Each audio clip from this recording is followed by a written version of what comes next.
നിങ്ങൾക്ക് പറയാനുള്ളതൊക്കെ പറഞ്ഞു കഴിഞ്ഞില്ലേ? ഇനി എനിക്ക് പറയാനുള്ളത് കേൾക്കുക.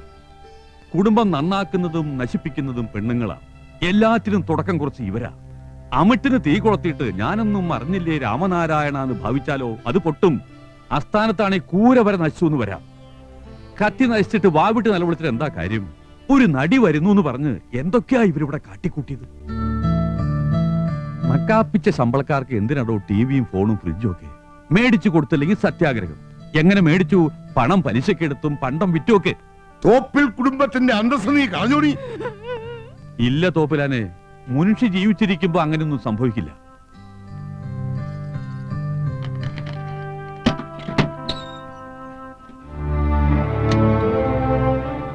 ഇതാ ഇവര് വിറ്റ സാധനങ്ങളാ.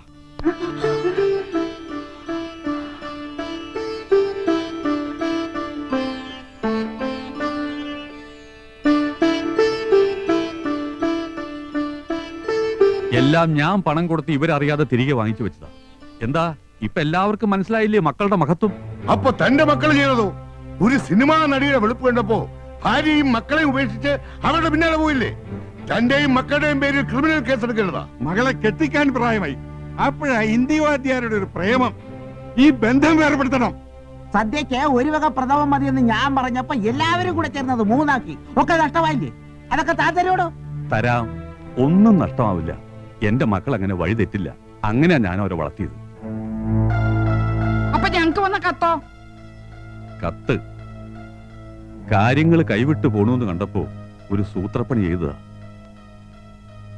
ആ കത്തയച്ചത് ഞാനാ.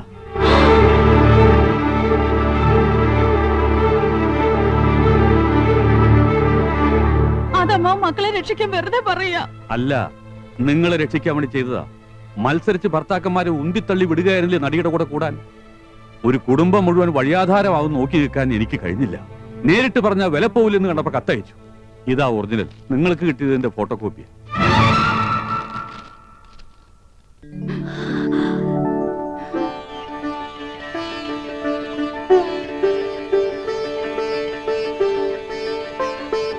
ഈ കത്ത് കിട്ടിയതിന് ശേഷമാണോ പെമ്പിള്ളേരൊക്കെ ഒന്ന് ഉഷാറായത് അല്ലേ? ഇനി നിങ്ങൾക്ക് മക്കളെ വിളിച്ചോണ്ട് പോവാം. അവർക്ക് വേണി ആത്മഹത്യ ചെയ്യാം, അതല്ലെങ്കിൽ മാനമര്യാദയായിട്ട് ജീവിക്കാം. എന്തൊക്കെയായാലും എന്റെ പേരക്കുട്ടികളെ ആർക്കും ഞാൻ വിട്ടുതരില്ല. അവര് വരില്ല. എനിക്കിവരെ വേണം. അടുത്ത തലമുറയ്ക്ക് മാതൃകയായിട്ട് വളർത്തിയെടുക്കാൻ ഇവരെങ്കിലും എനിക്ക് വേണം. അമ്മാവ ഞങ്ങൾ വേണ്ട, ഒന്നും പറയണ്ട. ഭർത്താക്കന്മാരെ കാണണമല്ലേ? പോകാം. തന്റെ മോന് മാത്രം കൊടുക്കാൻ പറ്റുന്ന സ്പെഷ്യൽ ജാമ്യമൊന്നുമില്ല. ഇത് 4 ഒറ്റ കേസാ. ശ്വാസം വിടണം. സാർ, ഒരു സംഘം ഇങ്ങോട്ട് വരുന്നുണ്ട്. സ്റ്റേഷൻ ആക്രമിക്കാനാണെന്ന് തോന്നുന്നു. എന്താ? ഞങ്ങൾ ഒന്നവരെ കണ്ടോട്ടെ. ആയിക്കോ, ബഹളം ഉണ്ടാക്കരുത്. എന്റെ 5 പിള്ളേരുടെ അച്ഛനെ ഈ ഗതി വന്നല്ലോ. എന്റെ പറക്കോട്ട് ഭഗവതി നിൽക്കുന്ന നിപ്പ് കണ്ടില്ലേ? ഞാനിത് എങ്ങനെ സഹിക്കും? നന്ദേട്ടാ, ആ ഊമക്കത്തെഴുതിയത് അമ്മാവനാ.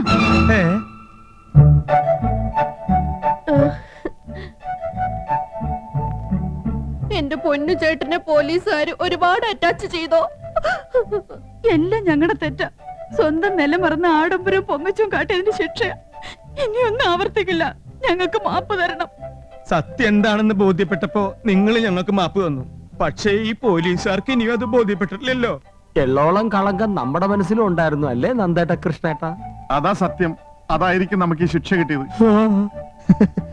പാവം പാവം.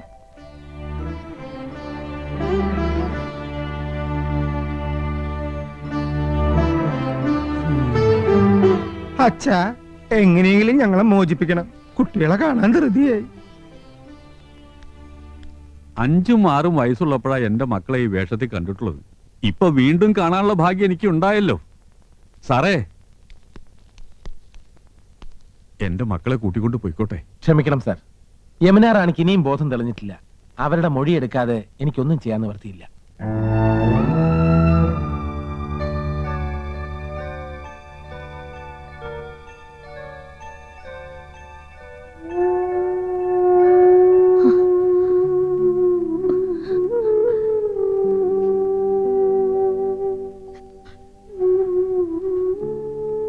யமுனா, என்ன மன்னிச்சிடுமா. உனக்கு பிடிக்காத எதுவும் வேண்டாம். பணம் இல்ல நீதான் எனக்கு முக்கியம். ആ മുൻഷി പരമേശ്വര പിള്ളയും കുടുംബവും. வர சொல்லுங்க. Yes madam.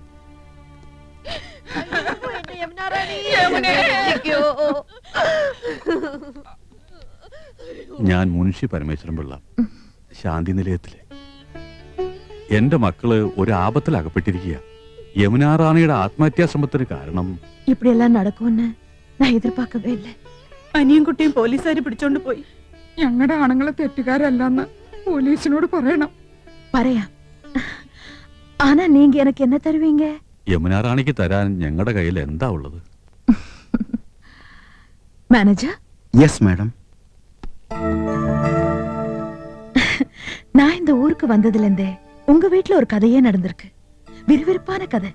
நான் இப்ப ஆக்ட் பண்ற படத்தோட கதையை விட சூப்பர் கதை. நம்ம கதைக்கு ஒரு கிளைமேக்ஸ் வேணும். அத நான் சொல்லட்டுமா?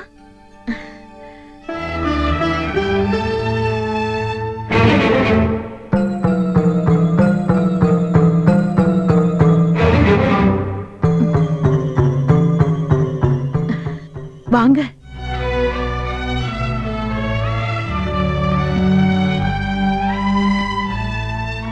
உங்களுக்கு ஒரு வாழ்க்கையை கொடுக்கணும். உங்க ரெண்டு குடும்பமும் ஒன்னா இருக்கணும். நீங்க சந்தோஷமா இருக்கணும். அதான் என் விருப்பம். கதையோட கிளைமேக்ஸ்.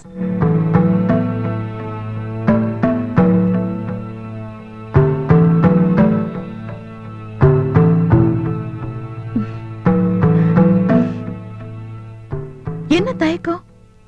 மறுத்தா நான் போலீஸ் கிட்ட சொல்ல மாட்டேன். വേണ്ട, ഞങ്ങൾക്ക് സമ്മതമാ. അമ്മാവാ, എനിക്ക് സമ്മത.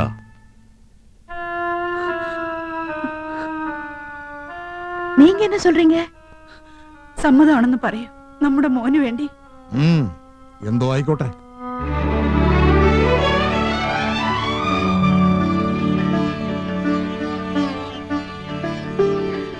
Manager, madam. இன்ஸ்பெக்டர் கூப்பிடுங்க. സർ. Yes madam. இன்ஸ்பெக்டர், என் சூசைட் அட்டெம்ப்டுக்கு காரணம் இவங்க ஹஸ்பண்ட்ஸோ அந்த அணியன் குட்டியோ இல்ல.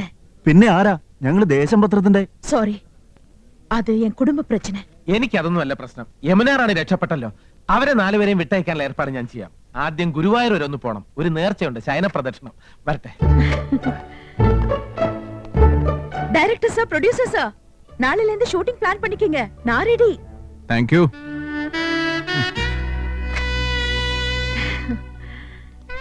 என் மேல உள்ள சந்தேகம் தீர்ந்ததா?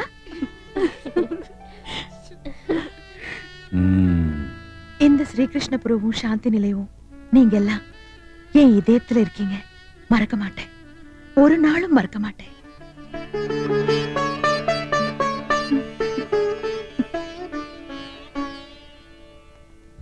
முன்ஷி சார், இனிமேலாவது என்ன வெறுக்க மாட்டீங்களே? இப்ப சொல்லுங்க, உங்க கதையில எனக்கு என்ன ரோல்? തെറ്റ് മുഴുവൻ എന്റെ കുട്ടികളുടെ. വലിയൊരു മനസ്സുണ്ടല്ലോ. ഞങ്ങളോട് ക്ഷമിക്കുക. എന്റെ മരുമക്കൾക്ക് യമുനാ റാണി ഒരു മാതൃകയാവട്ടെ. ഞങ്ങളുടെ കഥയിലെ എല്ലാ സദ്ഗുണങ്ങളുള്ള കഥാനായിക ഒരിക്കലും ഞങ്ങൾ മറക്കില്ല. ഗുരുവായൂരപ്പൻ നിങ്ങളെ രക്ഷിക്കട്ടെ.